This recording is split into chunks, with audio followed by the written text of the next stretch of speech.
Good evening everyone, स्वागत है आप सबों का एक बार फिर से आपके अपने यूट्यूब चैनल रामगढ़ एडुकेयर में। टीचिंग एप्टीट्यूड का ये तीसरा मैराथन रिकॉर्डेड वीडियो देना पड़ रहा है। लाइव में थोड़ा सा प्रॉब्लम हो रहा है साथियों, और समय भी नहीं है, तो आप लोग 2 गुना 3 गुना करके आप देखेंगे। जिनका इच्छा है बिल्कुल भी नहीं देखेंगे, कोई दिक्कत नहीं है। पहले से जो किए हुए हैं उनको रिविज़न कर सकते हैं, ये रिविज़न के लिए ही है। तो यहाँ पर शुरू करेंगे, समय बिल्कुल भी वेस्ट नहीं करेंगे। आप लोग जितना पॉसिबल है रिवीजन कीजिए, रात में नींद अच्छा लीजिएगा, ये बात मैं बताऊँ आपको, लेट नाइट सोना नहीं है। सो यहाँ पर देखेंगे शिक्षा मनोविज्ञान का संबंध किससे नहीं है। अब शिक्षा मनोविज्ञान क्या करता है साथियों, शिक्षा मनोविज्ञान क्यों लाया गया, ये मनोविज्ञान का ही हिस्सा है। तो यहाँ पर शिक्षा मनोविज्ञान की आवश्यकता हमें कब पड़ती है, इसकी कल्पना क्यों हुई। अब मनोविज्ञान जो है दोस्तों, बिना मनोविज्ञान के हम किसी भी बालक का, व्यक्ति के व्यवहार के बारे में, उनके रुचियों के बारे में, उनकी जो क्षमता है, इनकी जो योग्यता है या फिर अभिरुचि, क्षमता, एप्टीट्यूड, कैसे मोटिवेशन देना है उनको, ये सारी चीज़ें हम नहीं जान पाएंगे। और हमें बालकों के बीच में समय व्यतीत करना है, इसलिए उनकी आवश्यकता, क्षमताओं को हमें जानना बहुत ही ज़रूरी है। इसीलिए हम मनोविज्ञान का अध्ययन करते हैं, साथ ही उसमें शिक्षा को जोड़ देते हैं। तो ये शिक्षा से संबंधित होता है कि शिक्षा व्यवस्था में बालकों के लिए ज़्यादा से ज़्यादा बेहतर विकास कैसे किया जाए। इसमें आपके शिक्षण विधियाँ भी आ जाएंगी। शिक्षण विधियाँ, शिक्षण के सिद्धांत, शिक्षण के सूत्र का ज्ञान होता है, तभी हम बेहतर शिक्षक बन पाते हैं। तो यहाँ पर शिक्षा मनोविज्ञान का संबंध नहीं, मानव व्यवहार का बिल्कुल अध्ययन है, मानसिक क्रियाओं का भी अध्ययन है, चूँकि मनोविज्ञान से जुड़ा हुआ है, लर्निंग से भी रिलेटेड है, संचार, कम्युनिकेशन से ये रिलेटेड नहीं है बिल्कुल। यहाँ पर किससे संबंधित नहीं है ये पूछा है। सो ऑप्शन डी यहाँ पर हो जाएगा करेक्ट आंसर। आगे देखेंगे जल्दी से, निम्नलिखित में से विकास का सिद्धांत नहीं है। विकास और ग्रोथ, डेवलपमेंट और वृद्धि हमने बहुत डिटेल में डिस्कस किया हुआ है। अब यहाँ पर बात करेंगे साथियों, विकास जो है ये मेज़र नहीं किया जा सकता है, ये जो होता है गुणों के आधार पर होता है, और जो वृद्धि होता है इसको मापा तौला जा सकता है, मेज़र किया जा सकता है, जिसमें हमारा वज़न, लंबाई, ऊंचाई, चौड़ाई, मोटाई होता है। लेकिन विकास की बात करें, जितने भी विकास के पहलू होते हैं सभी इसके अंतर्गत आते हैं। जैसे आपका शारीरिक विकास, मानसिक विकास, संवेगात्मक विकास, विकास के सभी पहलू, नैतिक, चारित्रिक, बौद्धिक, सभी आ जाएंगे। साथ ही साथ ये शारीरिक विकास जो है, वृद्धि, ये भी इसी का एक हिस्सा है। यहाँ पर देखिए विकास का सिद्धांत नहीं है, विकास का सिद्धांत नहीं है। मशीनी प्रक्रिया बिल्कुल भी नहीं है, ये निरंतर तो है, क्रमबद्ध भी है, लंबवत न होकर वर्तालुकार भी है, मशीनी नहीं है भाई। यहाँ पर आगे बढ़ेंगे, मनोविज्ञान के अनुसार बाल विकास की सबसे जटिल व कठिन अवस्था, सबसे जटिल व कठिन अवस्था किशोरावस्था को माना जाता है दोस्तों। सबसे ज़्यादा इसमें एडजस्टमेंट में समस्या होती है, समावेशन में तेज़ी से इनका ग्रोथ हो रहा होता है, एज इनका काफ़ी तेज़ी से इसका फिज़िकल चेंजेज होते हैं, फिज़िकल, इसका मेंटल चेंज होता है, संवेगात्मक रूप से सभी चीज़ें तेज़ी से विकास होती हैं। काम भावना के प्रति, ग्रुप के प्रति ज़्यादा आकर्षित होते हैं। साथ ही साथ इनमें दोस्तों नशापान, धूम्रपान या गलत लत लगने की संभावना इसी एज में रहता है। ये स्वयं को समझने लगते हैं कि अब मेरा भी अस्तित्व है, मैं भी कोई हूँ, ये रोल मॉडल फॉलो करने लगते हैं। तो ये सारी विशेषताएं हैं किशोरावस्था की, इसलिए इसको जटिल कठिन कहा जाता है। मनोवैज्ञानिक थॉर्नडाइक ने व्यक्ति को किस आधार पर बांटा है, व्यक्ति को बांटा है इन्होंने दोस्तों, थॉर्नडाइक साहब ने यहाँ पर चिंतन व कल्पना शक्ति के आधार पर, कि चिंतन और कल्पना शक्ति कैसे करते हैं, उसी के हिसाब से थॉर्नडाइक ने बुद्धि का सिद्धांत दिया है। वृद्धि को प्रभावित करने वाले कारक, अब ये सभी करेंगे यहाँ पर, हमारा इन्वायरमेंट, हमारा हेल्थ, आहार, सभी हमारे ग्रोथ को ये प्रभावित करते हैं। चलिए आगे देखेंगे, यहाँ पर इनमें से सभी होना चाहिए, लेकिन इनमें से कोई नहीं दे दिया, ये तो गलत बात है। अगर इस तरह का ऑप्शन है तो फिर हमें सबसे ज़्यादा प्रभावित कौन करता है, तो सबसे ज़्यादा प्रभावित करता है पर्यावरण, सबसे ज़्यादा प्रभावित करेगा वृद्धि को। और साथ ही साथ आपका वंशानुक्रम पहले नंबर पर प्रभावित करेगा वृद्धि को, फिर वातावरण, ये सब भी प्रभावित करती हैं। लेकिन यहाँ पर इनमें से सभी जैसा ऑप्शन नहीं है, तो जो बेहतर प्रभावित करता है उसके साथ हमें चलना होगा। आगे देखेंगे आंशिका दृष्टि दोष बालक का कक्षा व्यवहार कैसा होता है। जो आंशिक रूप से दृष्टि दोष युक्त रहते हैं वो क्या करते हैं कक्षा में, उनको हम देख के कैसे पता करेंगे। वह पुस्तक को आँखों के निकट पढ़ता है, वह शिक्षक के अक्षर स्पष्ट दिखने की शिकायत करता है, श्यामपट्ट पर लिखे हुए को नोटबुक में उतार नहीं पाता। तो देखिए आँखों को निकट करके देख रहा है, मतलब आँखों में कुछ ना कुछ दोष तो होगा भाई, ये भी हो सकता है। वह शिक्षक के अक्षर शिकायत करता है कि सही नहीं दिख रहा है, ये भी कारण हो सकता है। नोटबुक में नहीं उतार पाता, ये भी कारण हो सकते हैं। ये तीनों के तीनों कारण हैं, ये तीनों के तीनों व्यवहार कर सकता है, इनमें से सभी होना चाहिए ऑप्शन, लेकिन ऐसा नहीं है तो हम यहाँ पर ए के साथ जाएंगे। ए ज़्यादा बेहतर यहाँ पर विकल्प है। आगे देखेंगे यहाँ पर भाषा शिक्षण की प्रथम कक्षा किसे माना जाता है। सबसे पहले भाषा कहाँ पर सीखना आरंभ करते हैं बालक, सबसे पहले कहाँ पर आरंभ करते हैं, प्ले वे विद्यालय में, पूर्व प्राथमिक कक्षा में, घर में। देखिए ये सवाल देखिए क्वेश्चन नंबर 37 को ध्यान से देखिए साथियों, और जल्दी से यहाँ पर कोशिश करें समझने का।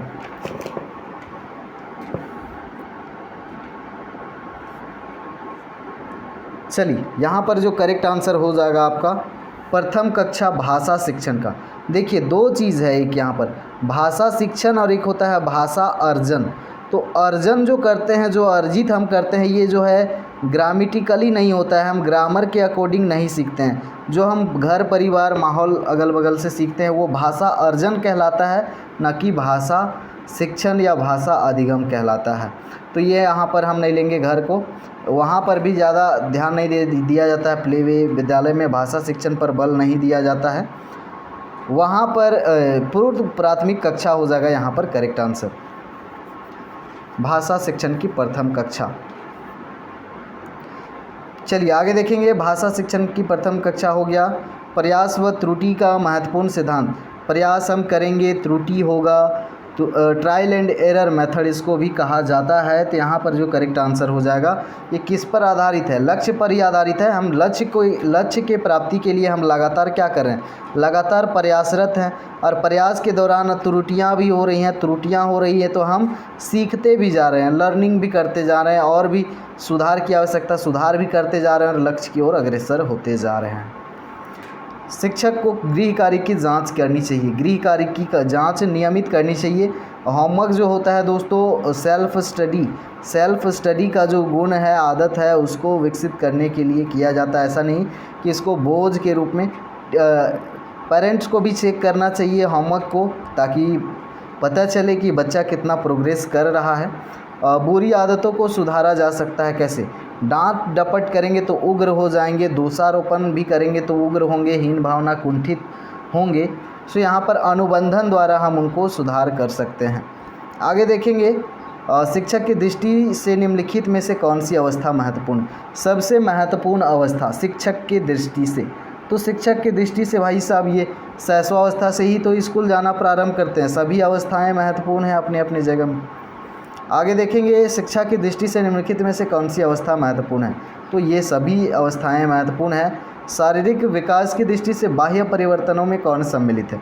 अब शारीरिक विकास की दृष्टि से बाह्य परिवर्तन और आंतरिक परिवर्तन, आंतरिक परिवर्तन में हमारे शरीर के अंदर जो परिवर्तन होते हैं वो आंतरिक हुए।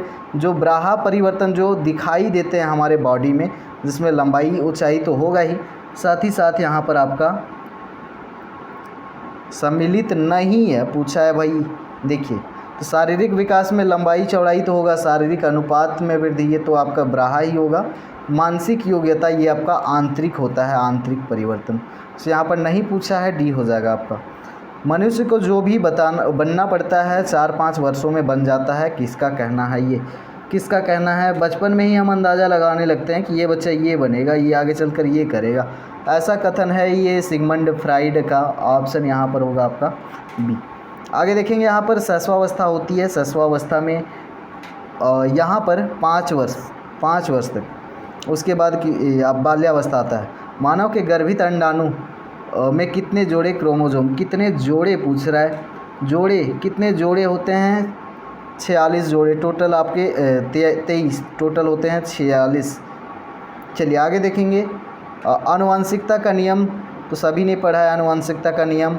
मेंडल ने सर्वप्रथम मटर के दाने पर प्रयोग किया था और आनुवंशिकता के कारण क्या क्या बालक में गुण आते हैं, लक्षण आते हैं, ये सारी चीज़ें इन्होंने अपने थियरी में बताया था। चलिए आगे देखेंगे। बालक के विकास प्रक्रिया को प्रभावित करने वाले ब्राहा कारक। अब ब्राहा कारक बालक का विकास को कौन कौन प्रभावित करता है? बहुत सारे फैक्टर्स हैं जो कि प्रभावित करते हैं। यहाँ पर ऑप्शंस के अनुरूप आपको देखना है। यहाँ पर जो करेक्ट आंसर होगा साथियों, पर्यावरण तो करता ही है, सामाजिक आर्थिक स्थिति भी, दोनों यहाँ पर हो जाएगा करेक्ट आंसर। आगे देखेंगे यहाँ पर बालक की सामाजिकरण की प्रक्रिया में किसका प्रभाव नहीं पड़ता है। सामाजिकरण क्या है, कैसे होता है, कौन कौन कारक हैं, डिस्कस किया गया है ऑलरेडी। तो यहाँ पर विभेदीकरण से जो है प्रभाव नहीं पड़ेगा। सहानुभूति, पालन पोषण का तरीका, आत्मीकरण, ये सभी प्रभावित करेंगे। आगे देखेंगे यहाँ पर जीन पियाजे का इंद्रियजनित नामक अवस्था। इससे एक सवाल रह सकता है, जीन पियाजे का संज्ञानात्मक या नैतिक विकास के सिद्धांत से। तो यहाँ पर करेक्ट जो आंसर हो जाएगा आप सभी का, जन्म से 2 वर्ष तक। संज्ञानात्मक विकास के सिद्धांत के संदर्भ में सामाजिक सांस्कृतिक सिद्धांत का प्रतिपादक किस मनोविज्ञानविदा ने किया है? ये किया है साथियों आपका वाइगोत्स्की। वाइगोत्स्की बार बार हम समझाएं कि सामाजिक सांस्कृतिक विकास का सिद्धांत या सामाजिक सांस्कृतिक भाषागत विकास के बारे में कहा है। वाइगोत्स्की का कहना है कि बालक का जो संज्ञानात्मक विकास या बौद्धिक विकास होता है उस पर हमारे समाज का, संस्कृति का और भाषा का बहुत बड़ा योगदान है। इसलिए सामाजिक सांस्कृतिक सिद्धांत कहा जाता है वाइगोत्स्की के सिद्धांत। और ये किस पर बात की है, संज्ञानात्मक विकास कैसे होता है और ये चीज़ें कैसे प्रभावित करती हैं, इसके ऊपर। चलिए आगे देखेंगे। कई प्रकार के कौशलों में निपुण होना क्या कहलाता है? तो कई प्रकार के स्किल्स हैं, तो ये बहुआयामी बुद्धि होगा हमारा। चलिए IQ निकालता कैसे है ये आप लोगों को पता है। बुद्धि की माप के परीक्षणों में निम्नलिखित में से किन गुणों को शामिल किया जाता है? तो किस गुण को शामिल किया जाएगा किस परीक्षण को? यहाँ पर क्वेश्चन नंबर 52। तो देखिए, बीने साइमन परीक्षण, ये IQ टेस्ट होता है। कैटल संस्कृति मुक्त बुद्धि परीक्षण, सभी तो बुद्धि परीक्षण के ही नाम है, तो सभी बुद्धि परीक्षण के लिए यूज किए जाते हैं। D हो जाएगा यहाँ। सृजनात्मकता की पहचान किसमें होती है? हमेशा कोशिश करना है छात्र हमारी सृजनात्मक हो, लॉजिकल हो। तो पहचान कैसे करेंगे? संगीत से, पुराने व्यवहार से, चित्रकला में भी बहुत ज़्यादा सृजनात्मकता नहीं है।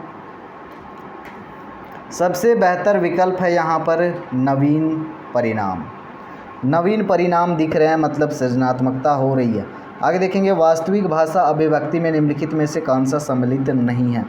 आंसर मार्क करेंगे यहाँ पर। देखिए, वास्तविक भाषा में वास्तविक भाषा एक होता है आपका सांकेतिक भाषा।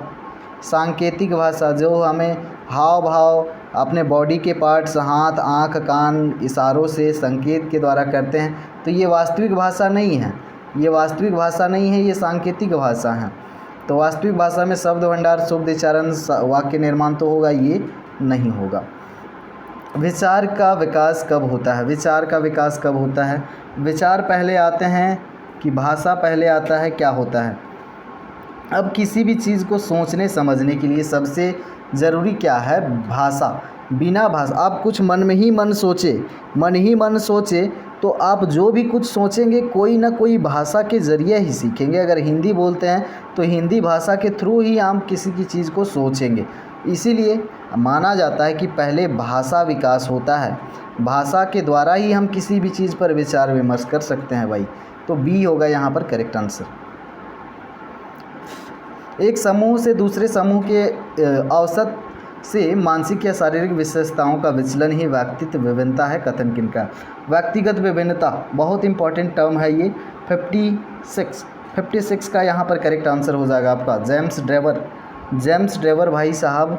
आगे देखेंगे यहाँ पर सतत एवं व्यापक मूल्यांकन हमेशा किया जाता है छात्रों की कमियों को जानने के लिए, इनकी रुचियों को जानने के लिए, ये कहाँ पिछड़ रहे हैं, कहाँ हमें मेहनत करना है, टीचिंग मेथड्स चेंज करने हैं, इनके लिए किया जाता है ये मूल्यांकन, सतत एवं व्यापक मूल्यांकन। तो ये अभी के समय में चलता है। तो इसमें किसका मूल्यांकन किया जाता है? सभी चीज़ों का किया जाता है, सिर्फ पढ़ाई लिखाई पे नहीं किया जाता, सबका ये मूल्यांकन करता है ओवरऑल डेवलपमेंट पर। आगे देखेंगे। निम्नलिखित में से किसे शारीरिक रूप से विकलांग छात्र की श्रेणी में शामिल नहीं किया जाएगा? किसको नहीं शामिल किया जाएगा? दृष्टि दोष है तो इसको तो करेंगे ही, श्रवण दोष, इनमें से कोई नहीं हो जाएगा, ये तो सभी विकलांग छात्र की कैटेगरी में आएंगे। दृष्टि दोष वाले छात्रों की पहचान होती है, कैसे होती है साथियों दृष्टि दोष वाले बालकों की पहचान? तो यहाँ पर करेक्ट आंसर होगा डी। जो भी शारीरिक रूप से अपंग बालक हैं उनके साथ भेदभाव कभी नहीं करना है, कोशिश करना है उनको हमेशा समान नज़रिए से देखने का, समान अवसर प्रदान करने का। चलिए, उनको कभी अकेलापन फील नहीं होने देना है। शारीरिक रूप से विकलांग छात्रों की शिक्षा व्यवस्था में शामिल है, तो क्या इनके शिक्षा व्यवस्था में होना चाहिए? सहानुभूतिपूर्ण व्यवहार, बिल्कुल। इनको विशेष आवश्यकता की ज़रूरत बिल्कुल पड़ती है, तो विशेष ध्यान चाहिए। विशेष प्रकार की शिक्षण विधि भी इनको दिया जाना चाहिए। तो उपरोक्त सभी हो जाएगा यहाँ पर करेक्ट आंसर। आगे देखेंगे, व्यवहार के अर्जन में उन्नति की प्रक्रिया को अधिगम कहते हैं। बिल्कुल, हमारे व्यवहार में परिवर्तन होता है जैसे जैसे हम सीखते हैं। तो ये भाषा, ये जो डेफिनेशन है चार्ल्स स्किनर याद रखिएगा आप लोग, शिक्षण सिद्धांत में निहित है। शिक्षण सिद्धांत में निहित है साथियों। शिक्षक का व्यवहार, छात्र का व्यवहार, शिक्षण का प्रभाव, ये सभी तो शिक्षण के ही हिस्से हैं। डी हो जाएगा यहाँ पर करेक्ट आंसर। शिक्षण अधिगम का विश्लेषण है, यहाँ पर हो जाएगा आपका सभी तो शिक्षण अधिगम के विश्लेषण हैं। आगे देखेंगे, अंतर्दृष्टि का प्रतिपादन किनके द्वारा दिया गया है? वो जो टेबल है बुद्धि वाला वहाँ पर मेंशन है। अंतर्दृष्टि का सिद्धांत ये कोहलर के द्वारा दिया गया। अंतर ध्यान दीजिएगा, कोहलबर्ग और कोहलर अलग है। कोहलबर्ग जो है अलग है, कोहलबर्ग नैतिक विकास का सिद्धांत दिए हैं, नैतिक विकास का सिद्धांत। चलिए, और ये जो है अंतर्दृष्टि कोहलर या सूझ का सिद्धांत कोहलर का है, तो दोनों में अंतर है कोहलर और कोहलबर्ग में।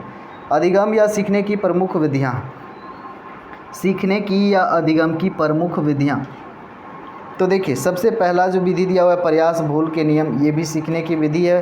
प्रमुख अनुकरण द्वारा, सूझबूझ द्वारा, ये सभी महत्वपूर्ण विधियाँ हैं। आगे देखेंगे, सशक्त अभिप्रेरणा सीखने का प्रभावशाली घटक है, क्योंकि इसमें बालक स्वस्थ रहता है, प्रसन्न रहता है, शीघ्र सीखता है। सशक्त अभिप्रेरणा, तो यहाँ पर क्या होता है साथियों, सशक्त अभिप्रेरणा से क्या होता है, वो जल्दी सीखेगा। आगे देखेंगे यहाँ पर संवेग के संबंध में निम्नलिखित में से कौन सा कथन सत्य है? संवेग क्या होता है सभी को पता है साथियों, तो यहाँ पर कथन संवेग के संबंध में सही है आपका। संवेग अवस्था में व्यक्ति असामान्य, बिल्कुल, ब्लड सर्कुलेशन तेज हो जाता है, आँख या हमारे हाथ पाँव काँपते हैं। चलिए, संवेग अवस्था में व्यक्ति में मनोवैज्ञानिक बिल्कुल परिवर्तन होता है, ये मनोवैज्ञानिक कारणों से उत्पन्न होता है। सभी यहाँ पर हो जाएगा करेक्ट आंसर। हम करके सीखते हैं, बिल्कुल सही बात है। लर्निंग बाय डूइंग हमेशा फॉलो करना है आपको, तो ये है डॉक्टर मेस का कथन। आगे देखेंगे, समस्या बालक है। समस्या बालक, अब समस्यात्मक बालक कौन होता है? समस्यात्मक बालक कौन होता है? जो चोरी करता है, नशापान करता है, समाज के अहित काम करता है, ये तो समस्यात्मक बालक की कैटेगरी में आएंगे। चोरी करने वाला, झूठ बोलने वाला, ये सभी हो जाएंगे। अब इनको सुधार कैसे करना है, ये शिक्षक की जिम्मेवारी है। आगे देखेंगे, व्यक्तिगत विकास को किस ढंग से विकसित किया जा सकता है?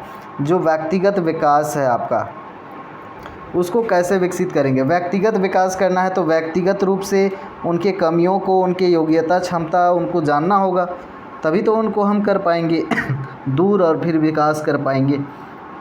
सो यहाँ पर आपका करेक्ट आंसर क्या हो जाएगा? ये सभी हो जाएंगे। कमियों को स्वीकार करना, दूर करना, आत्म पहचान का गुण विकसित करना, स्वावलंबी बनाने के लिए प्रोत्साहित करना, तो ये हो जाएगा। यहाँ पर देखिए बहुत ही कम क्वेश्चन में हमने 40 क्वेश्चन करा है, और 40 क्वेश्चन लेते हैं, आप लोग बने रहिए। एक काम आप लोग ज़रूर कीजिएगा, जो समसामयिक मुद्दे जो हैं, जो शिक्षा नीतियाँ या फिर जो भी कार्यक्रम आयोजित किए गए या सरकार का प्रयास रहा है शिक्षा सुधार हेतु, या फिर जो संविधान से रिलेटेड टर्म्स हैं, उनको एक बार देख लीजिएगा, जो शॉर्ट नोट्स आपको दिया गया था वहाँ से। फिलहाल क्वेश्चन को देखेंगे कंटिन्यू। एक दूरस्थ विद्यालय में जहाँ असंवैधानिक विचार विद्यमान है, बेहतर सामंजस्य हेतु आप क्या करेंगे? असंवैधानिक विचार है, संवैधानिक विचार को प्रमोट करना है आपको, तो बेहतर सामंजस्य हेतु आप क्या करेंगे? विद्यार्थियों में वैज्ञानिक सोच विकसित करने हेतु बिल्कुल आप हमेशा प्रयास करेंगे। मूक नहीं रहेंगे, चुपचाप नहीं रहना है नौकरी बचाने के लोभ लालच में। विद्रोह, बहुत विद्रोह भी नहीं करना है लेकिन जागरूक करना है, वैज्ञानिक दृष्टिकोण, ये सब कार्य बेहतर है। ऑप्शन ए यहाँ पर होगा करेक्ट आंसर। विद्यार्थी के प्रति अध्यापक के कार्य में शामिल है। अध्यापक के कार्य में क्या शामिल है विद्यार्थी के प्रति? तो विद्यार्थी क्या करेगा? गृह कार्य की जांच एवं पुनः कार्य देना, ये तो अध्यापक का काम है बिल्कुल। बालक को मार्गदर्शन देना, ये तो काम ही है, दोनों हो जाएगा यहाँ पर करेक्ट आंसर। अध्यापन के दौरान यदि पिछले सीट में विद्यार्थी बात करते हैं, अब देखिए उनको क्या करेंगे, कोई पीछे बैठ के बात कर रहा है तो क्या करेंगे, यहाँ पर बेहतर विकल्प दिखते हैं। डांटना टालना ये गलत बात है, शिकायत गलत है। यहाँ एक ही विकल्प सबसे बेहतर लग रहा है कि उनको आगे के बेंच में बैठा दें, बात कर लो भाई आराम से। तो यहाँ पर ये विकल्प यहाँ पर बेहतर है। यदि विद्यार्थी आपकी कक्षा में रुचि नहीं ले रहे हैं तो एक अध्यापक के तौर पे आपको क्या करना चाहिए? अब रुचि नहीं ले रहे हैं, आप पढ़ा रहे हैं, तो क्या कारण हो सकता है कि आप में कुछ कमी है, आपका जो विधि है, टेक्निक है, टीचिंग मेथड है वो गलत है, या फिर आप सही से पढ़ा नहीं पा रहे हैं। तो शिक्षण विधि में सुधार कर सकते हैं, दंडित नहीं करना है, आपकी कमी है। गलतियाँ, अब आपका रुचि क्यों नहीं ले रहे हैं, आप गलतियाँ ढूंढें, उनकी गलतियाँ नहीं ढूंढना है। तो ए ऑप्शन यहाँ पर आपका करेक्ट आंसर हो जाएगा। कक्षा में अनुशासन को प्रभावशाली बनाया जा सकता है। डिसिप्लिन को हम कैसे प्रभावशाली बनाएंगे? अनुशासनहीनता के कारणों को जानकर। सिर्फ कारण जानेंगे तो कारण तो सभी को पता है, तो हम दूर नहीं कर सकते। बेहतर होगा शिक्षक अधिगम कार्य को अधिक रुचिकर, हम इतना रुचिकर बना देंगे कि वो खुद जो है अनुशासन के प्रति मोटिवेट हो जाएंगे। कक्षा में एक अध्यापक को कार्य करना चाहिए, किस रूप में कार्य करना चाहिए साथियों? निर्देशक की तरह, अध्यक्ष की तरह नहीं काम करना है, आपको अध्यक्ष नहीं बनना है, वो मेंटेनेंस का काम है, प्रिंसिपल जो रहते हैं मैनेजमेंट उनका काम है। निर्देशक सबसे बेहतर है यहाँ पर नेतृत्वकर्ता एवं मार्गदर्शक। ऑप्शन सी यहाँ पर बेहतर विकल्प है। किसी विद्यालय में शिक्षा की गुणवत्ता का मापन किया जा सकता है। शिक्षा की गुणवत्ता का मापन कैसे किया जा सकता है साथियों? ढांचागत सुविधाओं द्वारा, मानव संसाधन, विद्यार्थियों की निष्पत्ति द्वारा। हम शिक्षा का गुणवत्ता का मापन करेंगे, ये सभी हो जाएंगे करेक्ट आंसर यहाँ पर। आगे देखेंगे यहाँ पर एक अध्यापक को शिक्षण से पूर्व पाठ्य की प्रस्तावना प्रस्तुत करनी चाहिए। बिल्कुल करनी चाहिए। आप प्रस्तावना एक ओवरऑल देंगे कि क्या हम स्टार्ट करने वाले हैं शिक्षण से पहले।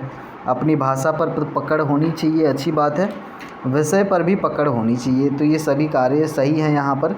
आगे देखेंगे यहाँ पर एक अध्यापक के लिए शुरुआत में असफल होने का महत्वपूर्ण कारण। शुरुआत में असफल हो रहे, कारण क्या हो सकता है? शुरुआत में असफल होने का कारण शाब्दिक योग्यता से तो असफल नहीं माना जाएगा। विद्यार्थियों के साथ सख्ती तो नहीं करना है, लेकिन सख्ती से असफलता का संबंध कमी है। अंतर्वैयक्तिक संबंध ये नहीं होगा यहाँ पर। इससे बढ़िया ऑप्शन दिया हुआ, ये भी कारण हो सकते हैं, लेकिन इससे बेहतर विकल्प है कि आपके ज्ञान में कमी, तो फिर आप शुरुआत में असफल हो सकते हैं। शिक्षण में विद्यार्थियों की अधिकतम भागीदारी संभव है। सबसे ज़्यादा विद्यार्थी कैसे आएंगे क्लास में शिक्षण के टाइम में? कौन सा मेथड सबसे ज़्यादा बेस्ट होगा यहाँ पर? तो सबसे बेहतर बच्चों के लिए जो होता है वो चर्चा विधि, जिसमें सभी को अवसर मिलता है अपने विचार रखने का, अपने अंदाज में प्रस्तुत करने का, अपने आंसर्स रखने का। तो चर्चा विधि में ज़्यादा ये उनको थोड़ा सा छूट, आज़ादी मिलता है। बाकी ये सब भी मनोवैज्ञानिक तरीके हैं। व्याख्यान विधि बिल्कुल भी यूज़ नहीं करना है, ये यूज़ कर सकते हैं, लेकिन ये तो कक्षा में यूज़ कर सकते हैं। इससे भी ज़्यादा इम्पैक्टफुल है ये। ज़्यादा अगर भागीदारी करना है तो ये ले आओ। जो पढ़ने में कमज़ोर है वो भी चर्चा विधि में आ जाएगा आगे। जन्म से मृत्यु तक चलने वाली प्रक्रिया है। अब देखिए विकास जो है ये जीवन मरण चलता रहता है, कंटिन्यू। वृद्धि जो है शारीरिक विकास का आधार है, तो ये एक समय के बाद में क्या हो जाता है, एक समय के बाद रुक जाता है, ये रुक जाता है। विकास कंटिन्यू चला रहता है, चलते रहता है। ऑप्शन बी हो जाएगा यहाँ पर आप सभी का करेक्ट आंसर। बालकों में किशोरावस्था का आरंभ माना जाता है। किशोरावस्था कब से आरंभ माना जाता है? 12 से 13 से 18 तक चलता है। शैशवावस्था जीवन का पूर्ण फ्रेम तैयार कर देता है। जीवन का पूरा फ्रेम तैयार कर देगा यहाँ पर आपका शैशवावस्था। कथन है किनका? कथन है ये इम्पोर्टेंट कथन किनका है साथियों? ये कथन है आपका एडनर का ये कथन है। आगे देखेंगे ऐसा शायद ही कोई खेल हो जिसे 10 वर्ष तक के बालक ना खेलते हो। ये कथन है आपका साथियों स्ट्रेंग का। आगे देखेंगे, बालक की शिक्षा एवं विकास में आनुवंशिकता एवं पर्यावरण में किस प्रकार का संबंध पाया जाता है। अब बालक के विकास में ये दोनों की अहम भूमिका है, परस्पर विरोधी तो नहीं है भाई, एक दूसरे के बिना ये अधूरे हैं, अन्योन्याश्रय संबंध है, विरोधी बिल्कुल नहीं है। आगे देखेंगे यहाँ पर सामवेगिक सामाजिक विकास के संबंधित पारिस्थितिक मॉडल का प्रतिपादन। ये ध्यान दीजिएगा यहाँ पर क्वेश्चन नंबर 46 को, ये दिया हुआ है सामवेगिक सामाजिक विकास ब्रोन फ्रेनवेनर वाइगोत्स्की के अनुसार दिया गया है सामाजिक सांस्कृतिक भाषाई विकास का सिद्धांत जो संज्ञानात्मक विकास से संबंधित है। एरिक्सन ने दिया हुआ है नैतिक विकास का सिद्धांत। जीन पियाजे जो है ये संज्ञानात्मक विकास का सिद्धांत या बौद्धिक विकास का सिद्धांत, जिसमें 4 अवस्था दिया हुआ है, नैतिक का भी दिया हुआ है पियाजे ने। बुद्धि के कर्मिक विकास सिद्धांत का जनक। कर्मिक विकास किनका कथन है कि विकास जो है कर्मिक होता है, बुद्धि। चलिए यहाँ पर क्वेश्चन नंबर 47 आंसर यहाँ पर बर्ट एवं वर्मन का ये कथन है। आगे देखेंगे बुद्धि का प्रकार नहीं है, कौन सा बुद्धि का प्रकार नहीं है। 48 क्वेश्चन नंबर, तो अमूर्त बुद्धि, मूर्त बुद्धि, सामूहिक बुद्धि, ये तीनों प्रकार हैं। मानसिक बुद्धि, ये मानसिक बुद्धि प्रकार नहीं है आपका। आगे देखेंगे टर्मन के अनुसार सामान्य बुद्धि लब्धि, वो टेबल आपने देखा है बुद्धि लब्धि वाला, IQ वाला, तो यहाँ पर आपका 90 से 110 के बीच में जो होता है ये सामान्य बुद्धि होता है। आगे देखेंगे यहाँ पर प्रतिभा होती है। अब प्रतिभा जो होती है कैसी होती है, जन्मजात, आनुवंशिक, विकसित, इनमें से कोई नहीं। क्वेश्चन नंबर 50, चलिए तो प्रतिभा जो होती है साथियों ये जन्मजात होती है,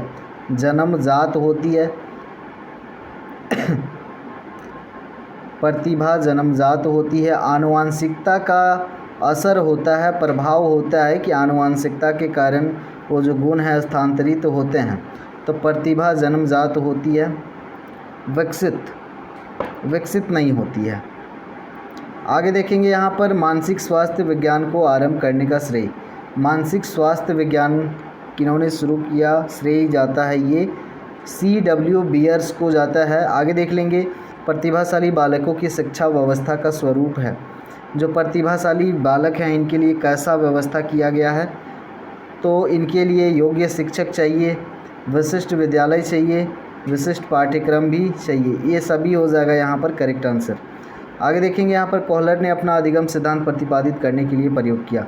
तो कोहलर का जो सिद्धांत है उन्होंने किनका प्रयोग किया था, सुल्तान नामक चिंपांजी पर इन्होंने एक्सपेरिमेंट किया था। अधिगम में उत्तेजना की अनुक्रिया होती है, उत्तेजना की अनुक्रिया होती है साथियों एक या अधिक। निम्नांकित में कौन सा अंतर्दृष्टि सिद्धांत से संबंधित नहीं है, अंतर्दृष्टि सिद्धांत जो है संबंधित नहीं है थॉर्नडाइक। बाकी कोहलर ही अंतर्दृष्टि का सिद्धांत का प्रतिपादक है, कॉफा वर्मीदर भी। आगे देखेंगे यहाँ पर बालकों को दी जाने वाली शिक्षा में होना चाहिए, शिक्षा में क्या होना चाहिए, सभी तो होने चाहिए, नैतिक मूल प्रवृत्तियाँ, अमूर्त स्थायी भावों का निर्माण, सभी चीज़ें होनी चाहिए, ओवरऑल डेवलपमेंट होना चाहिए। बालक के लिए खेल का महत्व है, खेल से क्या महत्व होता है, खेल भी सिखाने का जो है एक मनोवैज्ञानिक तरीका है। यहाँ पर डिसिप्लिन सीखते हैं, गेम्स के जो रूल रेगुलेशन रहते हैं उनसे सीखते हैं। इनका शारीरिक विकास भी होता है, गेम के दौरान अलग अलग टीम से मिलते हैं तो वहाँ पर उनका सामाजिक विकास भी होता है, मानसिक विकास भी होता है, ये सभी हो जाएगा यहाँ पर करेक्ट आंसर। यौन शिक्षा देने वाले अध्यापक में कौन सा गुण होना चाहिए, यौन शिक्षा अभी के समय में बहुत ज़्यादा ज़रूरी है, लेकिन अभी स्कूलों में देखते हैं कि डिवाइड करके बैठाया जाता है, लड़कियों को अलग लड़कों को अलग, साथ में मिला करके बैठा करके उनको सही एजुकेशन देना चाहिए, ये ज़रूरी भी है। तो शिक्षक को क्या होना चाहिए, सबसे पहली उसमें तो सच चरित्रता होनी चाहिए। अब अपने कैरेक्टर लेस रहेगा और यौन शिक्षा का यहाँ पर क्लास देगा तो ये शोभा नहीं देगा, फिर वो हल्के में लेने लगेगा, मजाक मस्ती के मूड में ये करेगा। चरित्र अच्छा होना चाहिए, यौनांगों का सब ज्ञान होना चाहिए, परिपक्वता बहुत ज़रूरी है, सभी हो जाएगा यहाँ पर करेक्ट आंसर। अवधान होता है, तो अवधान किससे जुड़ा होता है? अटेंशन। अवधान किससे जुड़ा होता है साथियों? ये हमारे ज्ञान से जुड़ा होता है, हमारी भावनाओं से भी जुड़ा होता है और ये क्रियात्मक भी होता है, ये डी हो जाएगा यहाँ पर। व्यक्तित्व अध्ययन की विषयगत विधि है। अब समाज मिति विधि से हम समाजीकरण का अध्ययन करते हैं, ये हमने ऊपर डिस्कस करा है। हस्तरेखा अध्ययन है ये व्यक्तित्व अध्ययन की विषयगत विधि। आगे देखेंगे शिक्षक निर्मित परीक्षण होते हैं। शिक्षक निर्मित परीक्षण होते हैं, कैसे होते हैं? शिक्षक निर्मित परीक्षण होते हैं आत्मनिष्ठ, वस्तुनिष्ठ, ये दोनों हो जाएंगे यहाँ पर करेक्ट आंसर। आगे देखेंगे साथियों समायोजन या सामंजस्य का लक्षण नहीं है। समायोजन बहुत ज़रूरी है, सिचुएशन के हिसाब से समायोजन करेंगे तभी हम सफलता प्राप्ति की ओर अग्रसर हो सकते हैं। यहाँ पर देखेंगे असंतुलन अगर है, अनबैलेंस है तो समायोजन नहीं हो पाएगा, फिर हम कुसमायोजन का शिकार होंगे और कुसमायोजन के बहुत सारे नकारात्मक प्रभाव पड़ते हैं। तो आपको समायोजन सामंजस्य करना है, तो सामाजिकता, अनुकूल वातावरण, संतुष्टि, ये सभी लक्षण हैं। आगे देखेंगे विचलनशीलता का सर्वश्रेष्ठ मापक। विचलनशीलता का सर्वश्रेष्ठ मापक है परमाण विचलन। ऑप्शन बी हो जाएगा यहाँ पर करेक्ट आंसर। मनोविज्ञान का शिक्षा के क्षेत्र में योगदान है। शिक्षा के क्षेत्र में मनोविज्ञान का योगदान कैसा है साथियों? बाल केंद्रित हो गया है शिक्षा, बिल्कुल चाइल्ड सेंटर्ड, बालक के रुचि, अभिवृत्ति, आवश्यकताओं के अनुसार शिक्षा, उनके लिए सबसे सर्वोत्तम शिक्षण विधियाँ, शिक्षण सिद्धांत का प्रयोग, तो ये बाल केंद्रित बिल्कुल हो गया है। शिक्षा बालकों के निकट का संपर्क स्थापित करने का प्रयास करती है, बिल्कुल सही बात है।